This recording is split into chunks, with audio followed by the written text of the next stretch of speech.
Magandang buhay sa lahat. Lizken, di apektado sa mga bashers. Pero ang kanilang best friend, na si EJ Nacion, may pinahiwatig sa mga fans.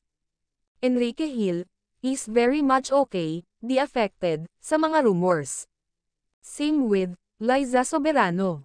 Sa katunayan, nag-update pa ang best friend ng Lizken, na si EJ Nacion, ng new photo ni Kay nito. Caption nito, "Recents from my camera roll." Na hinarte naman ito ng kanyang baby na si Liza Soberano.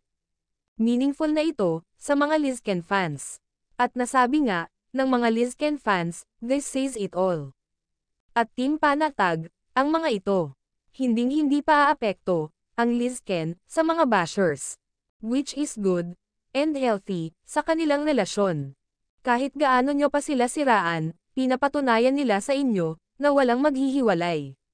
Kahit LDR pa ang mga ito. Malalim ang pagkakaintindihan nina Enrique Hill at Liza Soberano. Dahil kung hiwalay na ang mga yan, noon pa, kagaya ng mga kinakalat nyo.